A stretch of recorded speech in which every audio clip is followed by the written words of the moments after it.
ಆವರ್ತಕ ಕೋಷ್ಟಕದ ಪ್ರಯಾಣಕ್ಕೆ ಮೋಸ್ಲೆಯವರ ಕೊಡುಗೆ. Moseley's contribution to the journey of the periodic table. ಆವರ್ತಕ ಕೋಷ್ಟಕದ ವಿಶಿಷ್ಟ ಪ್ರಯಾಣಕ್ಕೆ ಅನೇಕ ವಿಜ್ಞಾನಿಗಳ ಚಿಂತನೆ ಮತ್ತು ಆವಿಷ್ಕಾರ ನಿರ್ದೇಶನವನ್ನು ನೀಡಿತು.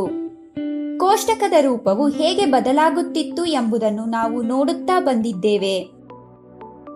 ಈಗ ಅಂತಿಮ ಹಂತ, ಅಲ್ಲಿ ಮತ್ತೊಂದು ಟ್ವಿಸ್ಟ್ ಬರುತ್ತದೆ. ಈ ಬಾರಿ ಮೊದಲಿಗಿಂತ ಬೇರೆಯದ್ದೇ ಘಟನೆ ನಡೆಯಿತು.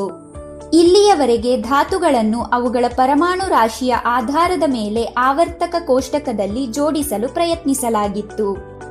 ಆದರೆ ಈಗ ರಚಿಸಲಾದ ಕೋಷ್ಟಕವು ಪರಮಾಣು ಸಂಖ್ಯೆಯ ಅಂದರೆ ಅಟಾಮಿಕ್ ನಂಬರ್ನ ಆಧಾರದ ಮೇಲೆ ಮಾಡಲ್ಪಟ್ಟಿತು. ಈ ರೀತಿ ಏಕೆ? ಮೆಂಡೆಲೀವ್ ಅವರ ಕೋಷ್ಟಕ ನೆನಪಿದೆಯೇ? ಇದರಲ್ಲಿ ಭವಿಷ್ಯದಲ್ಲಿ ಆವಿಷ್ಕರಿಸಬಹುದಾದ ಧಾತುಗಳಿಗೆ ಜಾಗವನ್ನು ಬಿಡಲಾಗಿತ್ತು. ಆದರೆ ಆ ಕೋಷ್ಟಕದಲ್ಲಿ ಹೆಚ್ಚು ದ್ರವ್ಯರಾಶಿಯನ್ನು ಹೊಂದಿರುವ ಕೆಲವು ಧಾತುಗಳನ್ನು ಕಡಿಮೆ ರಾಶಿಯನ್ನು ಹೊಂದಿರುವ ಧಾತುಗಳಿಗೆ ಮೊದಲೇ ಇರಿಸಲಾಗಿತ್ತು. ಇಂತಹ ಪರಿಸ್ಥಿತಿಯಲ್ಲಿ ಹೊಸ ಧಾತುಗಳು ಕಂಡುಬಂದರೆ ಅವುಗಳಿಗೆ ಸ್ಥಳಾವಕಾಶವಿಲ್ಲದಿದ್ದರೆ ಹೇಗೆ?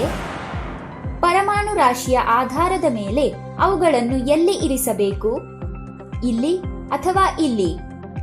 ಭವಿಷ್ಯದಲ್ಲಿ ಇದೇ ಸಂಭವಿಸಲು ಪ್ರಾರಂಭಿಸಿತು.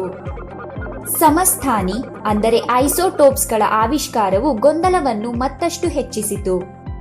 ಸಮಸ್ಥಾನಿಗಳು ಒಂದೇ ಧಾತುವಿನ ಪರಮಾಣುಗಳಾಗಿವೆ ಮತ್ತು ಅವುಗಳ ರಾಶಿಗಳು ಬೇರೆ ಬೇರೆಯಾಗಿರುತ್ತವೆ. ಆದರೆ ಅವುಗಳ ಗುಣಲಕ್ಷಣಗಳು ಬಹುತೇಕ ಒಂದೇ ಆಗಿರುತ್ತವೆ. ಕ್ಲೋರಿನ್ನ ಈ ಸಮಸ್ಥಾನಿಗಳನ್ನು ನೋಡಿ. ಅವುಗಳ ಬೇರೆ ಬೇರೆ ದ್ರವ್ಯರಾಶಿಯ ಕಾರಣದಿಂದ ನಾವು ಇವುಗಳನ್ನು ಬೇರೆ ಬೇರೆ ಸ್ಥಳಗಳಲ್ಲಿ ಇರಿಸಿದರೆ ಅದು ಸರಿಯಾಗುತ್ತದೆಯೇ?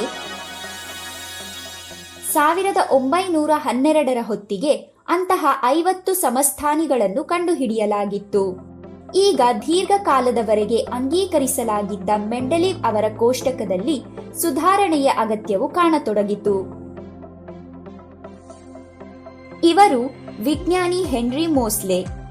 1913ರಲ್ಲಿ ಅವರು ತಮ್ಮ ಪ್ರಯೋಗಗಳ ಮೂಲಕ ಧಾತುಗಳ ಗುಣಗಳು ಅವುಗಳ ಪರಮಾಣು ಸಂಖ್ಯೆಯನ್ನು ಅಂದರೆ ಅಟಾಮಿಕ್ ನಂಬರ್ ಅವಲಂಬಿಸಿರುತ್ತದೆ ಎಂದು ಸಾಬೀತುಪಡಿಸಿದರು ಮತ್ತು ಪರಮಾಣು ರಾಶಿಯ ಅಂದರೆ ಅಟಾಮಿಕ್ ಮಾಸ್ ಮೇಲೆ ಅಲ್ಲ.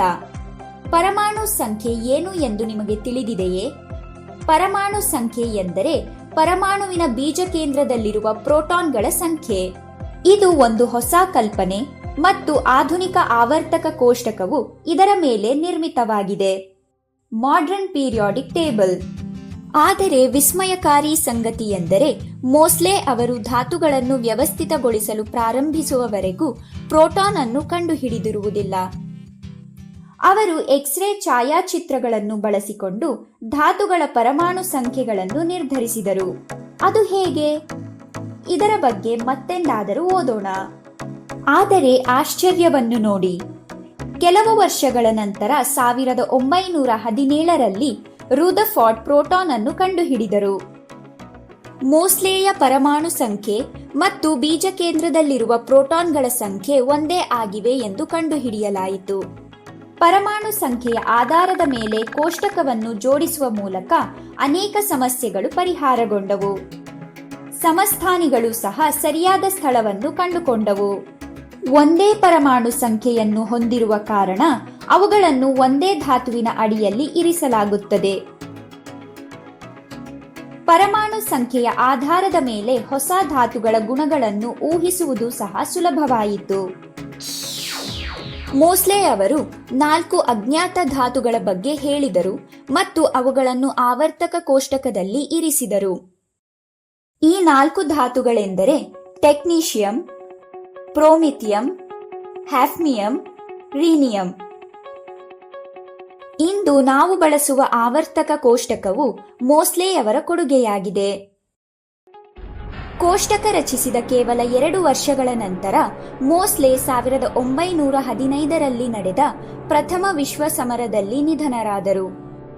ವಿಜ್ಞಾನ ಜಗತ್ತು ಒಬ್ಬ ಅದ್ಭುತ ವಿಜ್ಞಾನಿಯನ್ನು ಕಳೆದುಕೊಂಡಿತು. ಈಗ ನಿಮಗಾಗಿ ಒಂದು ಕೆಲಸ. ಆಧುನಿಕ ಆವರ್ತಕ ಕೋಷ್ಟಕದಲ್ಲಿ ಪ್ರಸಿದ್ಧ ವಿಜ್ಞಾನಿಗಳ ಹೆಸರುಗಳನ್ನು ಹೊಂದಿರುವ 5 ಧಾತುಗಳ ಹೆಸರುಗಳನ್ನು ಹುಡುಕಿ.